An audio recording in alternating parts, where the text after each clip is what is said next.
All right, let's dive in. This time, we're going deep into Oscar Wilde's The Picture of Dorian Gray. We've got some great excerpts and analysis you all shared, especially from the first half of the book. Ready to unlock some of its secrets.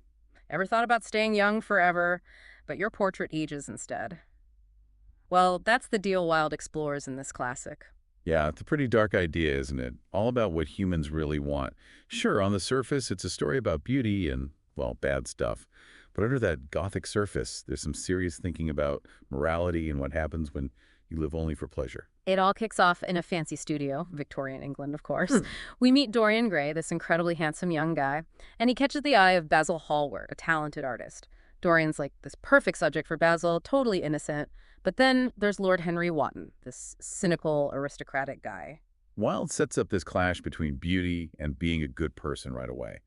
Basil sees Dorian as pure, like the perfect model. Hmm. But Lord Henry, oh, he's got a different take. He thinks beauty fades, it's a weapon, something to use, not some sign of virtue. And Lord Henry's words, they're like poison, especially in that garden setting. He's planting seeds of basically do whatever you want in young Dorian's mind. It's like you can feel this clash coming between Basil's admiration for Dorian's pure beauty and Lord Henry wanting to use that beauty for bad. Yeah, that garden isn't just a pretty background, is it? It's like a symbol of all these temptations, a place where someone innocent can easily be, well, corrupted, all those desires just running wild. It's like Wilde's telling us, watch out for that attractive life of just pleasure. It might lead you down a bad path. Dorian's totally consumed by this fear of losing his youthful beauty. So he makes this huge wish. He wants the portrait, Basil's masterpiece, to age instead of him. And, well, things really start happening after that. Stuff that'll leave you shocked. Yeah, that wish, it's like the starting point. Hmm. Dorian's choosing to cut his physical self from his soul. That portrait, it becomes a mirror, reflecting the consequences of what he does, stuff he couldn't even imagine. And the portrait doesn't waste time.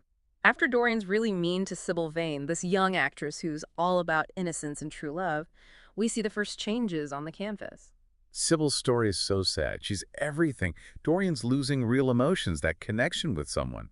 At first, he's drawn to her because she's like art on stage, but when she loves him so much that her acting gets more real, less artistic, he dumps her just like that. Her brother, James Vane, really complicates things too. You can tell how much he loves his sister, how protective he is, and you feel this threat toward Dorian. It's like a reminder that what you do matters. Even someone like Dorian can't escape hurting others. James is like this shadow, always there, reminding us that what Dorian does affects more than just his little world. He adds this danger to the story, hinting that Dorian's fun will come at a price. And Dorian, he falls deeper under Lord Henry's influence, finds comfort in this strange yellow book full of stories about just indulging yourself. It's almost like this book's a guide to being bad. Interesting book, right? It's not just corruption. It's more like how knowledge, especially the forbidden kind, can be twisted to justify doing bad things. Maybe Wilde's criticizing Victorian society here, how obsessed they were with appearances, but also, weirdly, fascinated by the dark side of people. For 18 years, we hear these whispers of Dorian's scandals. We see bits of the damage he does, but that portrait stays hidden, holding all his secrets. Makes you wonder, can he really get away with it forever? That's the big question, isn't it? It's a moral puzzle. Can you separate what you do from who you are? Or do those choices, even the ones you hide, really shape your future? That first half really sets up Dorian's downfall. Like watching a train wreck in slow motion, you can't look away. Totally. He's blown off real love, messed around with some shady stuff, even killed someone. What's even left for him? Where can the story go from here? Well, remember that creepy encounter in the opium den with James Vine? Yeah. Dorian got away because he looked so young, but it messed him up. Right. Sybil's brother totally wanted revenge, was on Dorian's trail. But Dorian tricked him, said he couldn't be the guy because he looked way too young. It was intense, felt like something bad was coming. For sure. And that encounter sticks with Dorian. He gets paranoid thinking James is still out there, waiting to get him. Like his guilt is taking the shape of this guy who won't let go. So even though he hasn't faced real consequences yet, that fear is eating at him. The portrait hides his bad deeds from everyone else, but it can't protect him from his own mind. Exactly. Wilde saying real freedom doesn't come from dodging consequences, but facing them head on. By hiding his true self, Dorian's trapped himself, even if it looks fancy from the outside. Makes you think, if you had a portrait like that, would you be tempted? A life with no visible consequences, would you go for it? Or would you end up like Dorian, haunted by your past? Good question. And it gets trickier in the second half of the book. Dorian heads to his country estate, wants some peace to get away from London. But even out in the countryside, he can't outrun what he's done. So even changing places doesn't erase anything. It's like the more he runs, the worse it gets. What happens next? Does James finally find him? In a way, yeah, but not how you'd expect. While Dorian's out hunting with some friends, one of them accidentally shoots a guy hiding in the woods. Oh no, wait, don't tell me. It's James Vane. Fate has a messed up sense of humor, doesn't it? Wow, too perfect. The thing Dorian's terrified of, the consequence he's running from, just gone, like that. But I bet this won't give him the peace he wanted. You got it. He might feel relieved for a second. James is out of the picture. But it just makes him believe he can get away with anything. He's more delusional now, like he's invincible, and it just pushes him to do even worse things. It's like what you said before about forbidden knowledge being used to justify bad actions. By getting away with this, his messed up thinking gets stronger. He learned the wrong lesson from a random event. And that's the tragedy. He has chances to face what he's done, to change. But he takes the easy way out, keeps thinking he can beat fate. Does he ever think about being better? Feel any guilt for hurting people? There's a moment, a little bit of hope. He meets this young village girl, is attracted to her, but he decides to leave her alone, not corrupt her. He thinks this is him being good, proof he's not totally lost. Sounds like he's convincing himself he can change without really trying, wants easy redemption, but doesn't want to face how bad his actions were. Yeah, you nailed it. It's all fake. Yeah. He cares more about looking good than actually being good. And this leads him back to that locked room where the portrait holding his true self is waiting.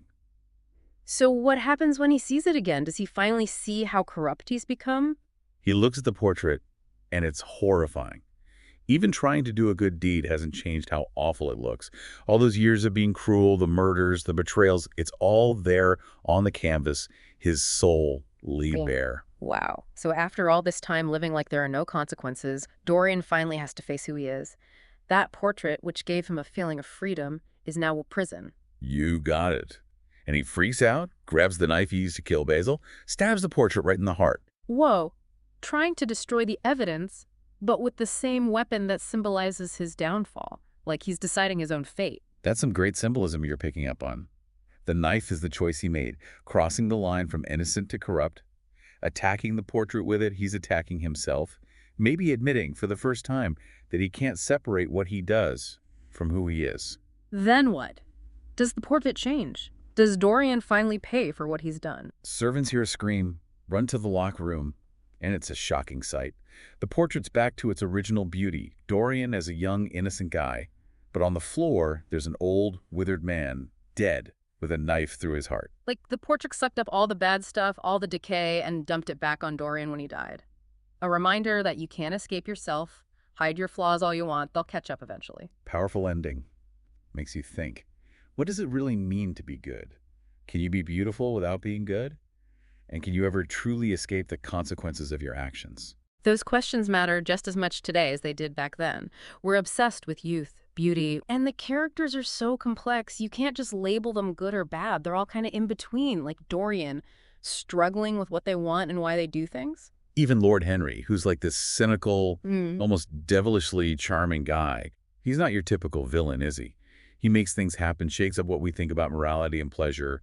He's smart, interesting, kind of attractive, even when you know his words are dangerous. I know. I was drawn to his different way of thinking, even when I saw how he was messing with Dorian. He's like a puppet master, pushing Dorian towards a life of too much of everything, but saying it's all about freedom and being yourself. That's Wilde for you. Doesn't give you easy answers or characters that are all good or all bad. He makes you think for yourself. Question what you believe about right and wrong.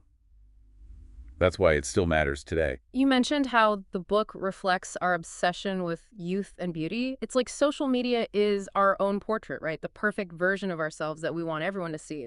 Totally. We filter our pictures, try to be funny in our captions, create these online personalities that might not be real. We're always seeing perfect images.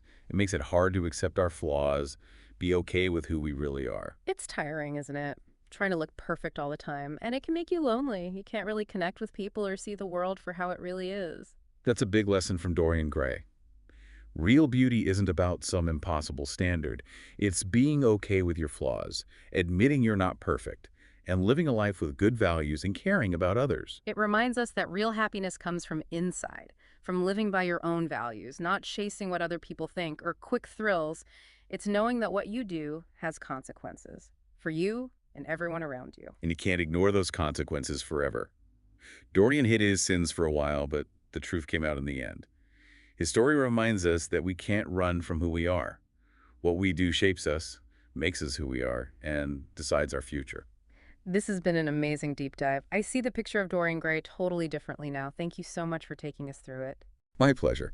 And to everyone listening, if you liked this, go read the whole book. Wilde writing is awesome. So much to discover. Until next time, keep exploring, keep asking questions, and keep diving deep.